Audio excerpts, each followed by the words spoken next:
Hi, everyone. I'm here with Darcy. Thank you, Darcy. Hello. Hello, everyone. Yes, for sure. Thank you for joining us.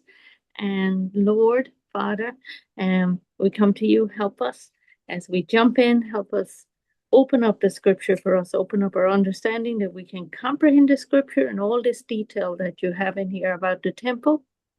And we know that now that Jesus has come in the New Testament, that he lives inside of us at the temple, that we are the temple, And thank you, Jesus. Help us to um, do what we're supposed to do. And you care about all them details too. In Jesus' name, amen. And Lord bless you all. Thank you for joining us. And Holy Spirit, guide us. Yay. So we're in Second Chronicles, and we're starting in chapter 4, and hopefully do a few chapters because some of them are pretty small. Yeah, these are all pretty short, I think. Yeah. So he had already started talking about the furnishings of the temple and the pillars. They talked about the pillars in the last chapter, and one of them on the right hand was Jachin, and on the name of the other one on the left was Boaz. So there was all kinds of stuff going on. And Yeah. now he's making a bronze altar. Now, do you want to read first or? If you want, I can read this first one. Okay, perfect. Is that good? Okay. Yeah, that sounds good. Yeah, Okay, so this will be the New Living Translation. perfect. Okay, so verse 1. Solomon also made a bronze altar 30 feet long, 30 feet wide, and 15 feet high.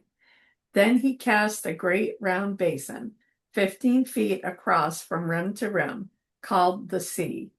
It was 7.5 feet deep and about 45 feet in circumference.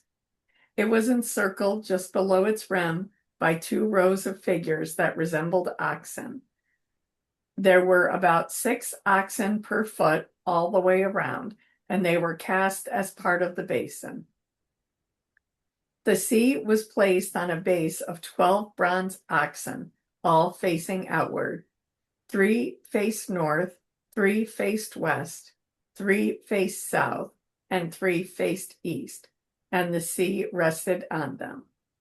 The walls of the sea were about 3 inches thick, and its rim flared out like a cup and resembled a water lily blossom. It could Wow, hold about 16,500 gallons of water. That's very big, very big. that's really big. You're right. And the lily blossom, right? That's Yeah, cool. yeah, must have been beautiful, huh? Yes. Okay, so verse 6, he also made 10 smaller basins for washing the utensils for the burnt offerings. He set 5 on the south side and 5 on the north, but the priests washed themselves in the sea.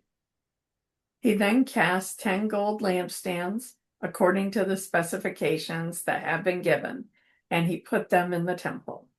5 were placed against the south wall, and 5 were placed against the north wall. He also built 10 tables and placed them in the temple, 5 along the south wall and 5 along the north wall. Then he molded 100 gold basins. He then built a courtyard for the priests and also the large outer courtyard. He made doors for the courtyard entrances and overlaid them with bronze. The great bronze basin called the sea was placed near the southeast corner of the temple. Horeb also made the necessary wash basins, shovels, and bowls. So at last, Horeb completed everything King Solomon had assigned him to make for the temple of God.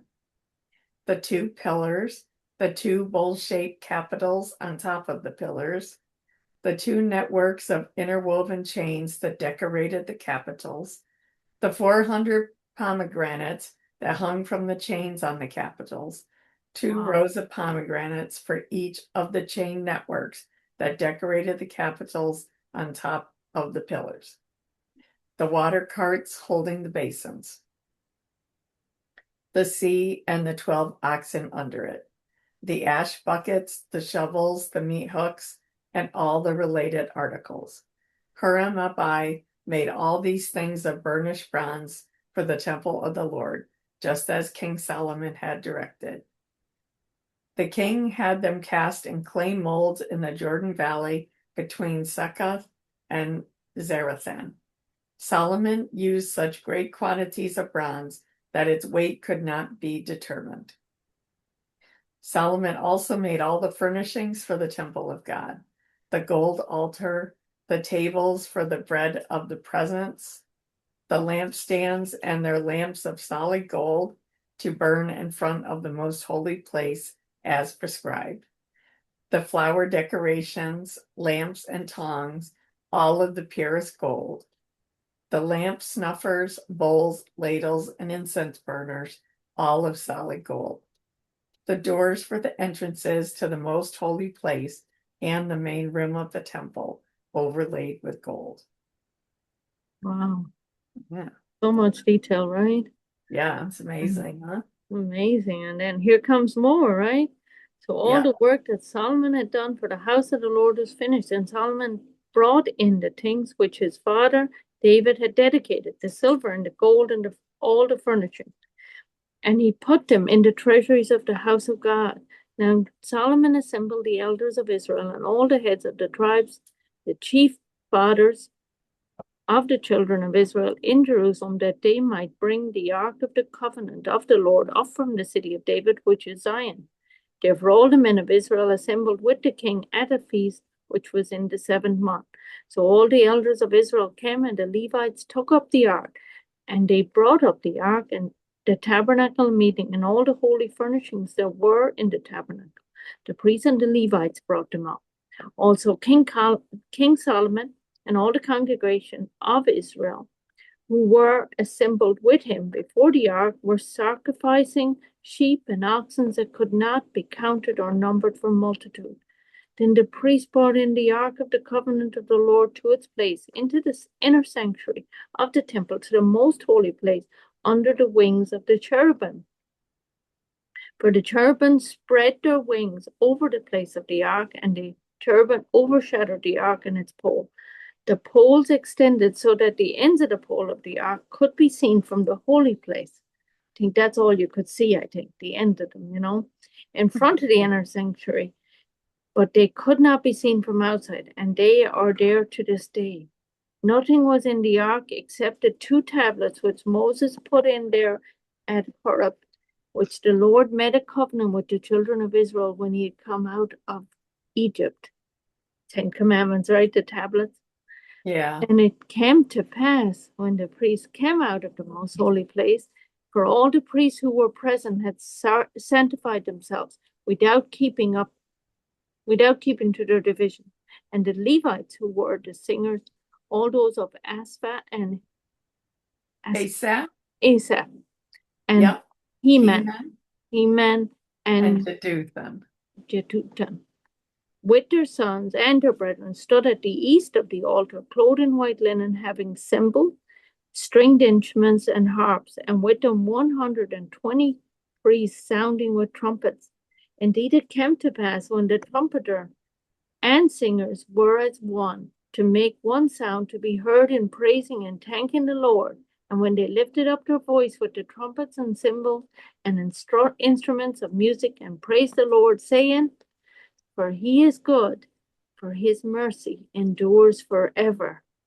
Yea, for he is good, for his mercy endures forever. Yea, that the house of the Lord was filled with a cloud, so that the priest could not continue ministering because of the cloud, for the glory of the Lord filled the house of God. Yea, kind of like it appeared in the cloud when they were by the Red Sea to protect them. Remember the cloud and then the fire? Yeah. Yep. All right, then we're in chapter 6 already, and Solomon is. Yeah, this is the longest of the last couple. This one's 42 verses. So do you want to split this one up? Yeah, I'll split. Yes, please. Okay. So I'll just go to like Wherever you finish. 20. I'll go to 20. Okay, perfect. Okay. Okay. Then Solomon prayed, O Lord, you have said that you would live in a thick cloud of darkness. Mm-hmm. Now I have built a glorious temple for you, a place where you can live forever. Then the king turned around to the entire community of Israel, standing before him, and gave this blessing. Praise the Lord, the God of Israel, who has kept the promise he made to my father David. For he told my father, from the day I brought my people out of the land of Egypt, I have never chosen a city among any of the tribes of Israel as a place where a temple should be built to honor my name. Nor have I chosen a king to lead my people Israel. But now I have chosen Jerusalem as the place for my name to be honored, and I have chosen David to be king over my people Israel. Then Solomon said, my father David wanted to build this temple to honor the name of the Lord, the God of Israel. But the Lord told him, you wanted to build the temple to honor my name. Your intention is good, but you are not the one to do it. One of your own sons will build the temple to honor me. And the Lord has fulfilled the promise he made, for I have become king in my father's place, and now I sit on the throne of Israel, just as the Lord promised. I have built this temple to honor the name of the Lord, the God of Israel. There I have placed the ark, which contains the covenant that the Lord made with the people of Israel. Then Solomon stood before the altar of the Lord in front of the entire community of Israel, and he lifted his hands in prayer. Now Solomon had made a bronze platform, 7.5 feet long, 7.5 feet wide, and 4.5 feet high, and had placed it at the center of the temple's outer courtyard.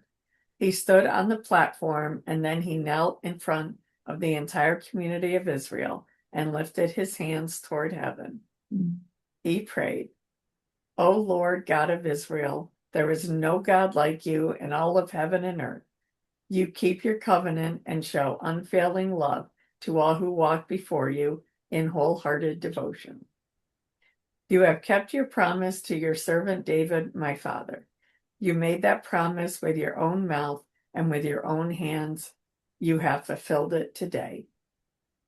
And now, O Lord God of Israel, carry out the additional promise you made to your servant David, my father. For you said to him, if your descendants guard their behavior and faithfully follow my law as you have done, one of them will always sit on the throne of Israel. Now, O Lord God of Israel, fulfill this promise to your servant David. But will God really live on earth among people? Why, even the highest heavens cannot contain you. How much less this temple I have built. Nevertheless, listen to my prayer and my plea, O Lord my God. Hear the cry and the prayer that your servant is making to you. Okay, that's the end at 19, if you want to. Yay. That your eyes may be open, right? The continuation of the prayer.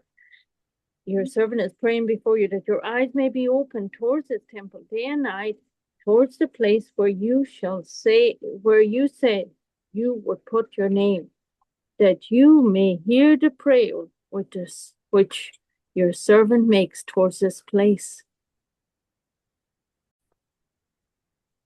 And may you hear the supplication of your servant and of your people Israel when they pray towards this place. Hear from heaven your dwelling place, and when you hear, forgive. If anyone sins against his neighbor and is forced to take an oath, and come and take an oath before your altar in this temple, then hear from heaven and act, and judge your servants. Begin bringing retribution on the wicked by bringing his way on his own head, and justifying the righteous by giving him according to his righteousness.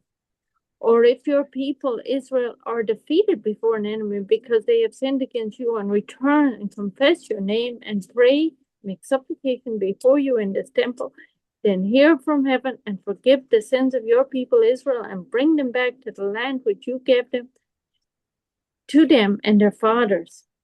Yeah, he's praying for every situation, isn't he? Yeah. And 26, when the heavens are shut up and there's no rain because they have sinned against you, when they pray towards this place and confess your name and turn from their sin because you afflicted them, then hear in heaven and forgive the sins of your servant, your people Israel, that you may teach them the good way in which they should walk, and send rain on your land which you have given to your people as an inheritance.